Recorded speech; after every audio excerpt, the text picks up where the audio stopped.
Əziz qumu sevərlər, hər birinizi salamlayıram. Qumu hardadır? Təbii ki, gözəl Qəbələmizdə. Qumuz gəlib istirahətə. İstirahətə gəlməmişdən öncə əlaqə saxladım təbii ki, Tural bəylə və mənim üçün gözəl bir ev təşkil etməyini istədim. Sağ olsun, Tural bəy də mənim üçün çox gözəl bir villa təşkil etdi. 3 mərtəbəli və tam şəraitli, geniş həyətli bir villamız var hal-hazırda. 2 gün burada dincələcəyik, ailəmizlə, dostlarımızla.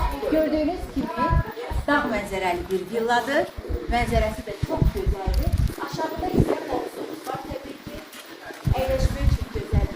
Belə stol, hər bir şey var. Mangalımız da var. Siz də gəlmək istəyirsinizsə, villamızı bəyəndinizsə, əlaqə üçün Tural bəyin nömrəsini qeyd edəcəm.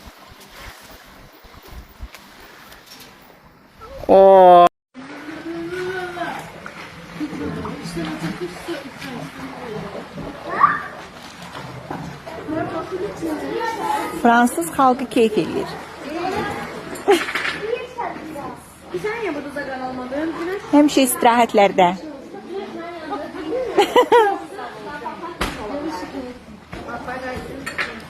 Evet, çekiyorum. Her şey. Lay lay lay lay lay.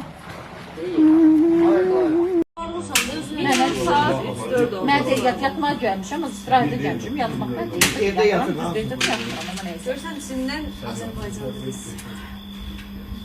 Masterchef 5 dənə dil bilir. Fransuski, nemetski, turetski, ruski, azerbaycanski. 5. Давай на китайском, пожалуйста, разговариваем.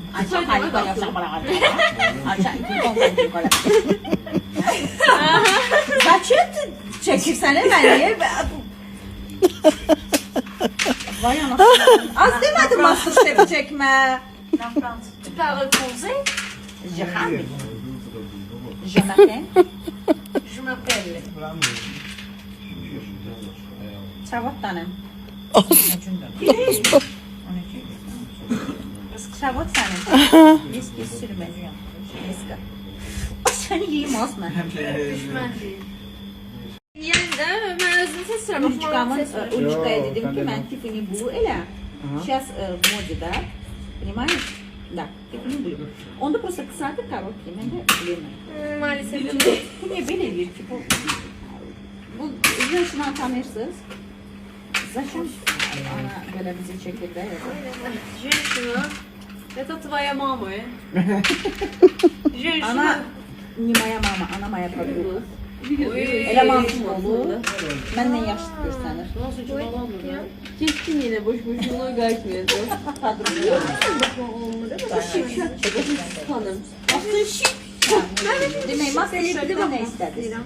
Olduğu zaman Omlet. soruyu koyar. Ay ne geçeysen hele.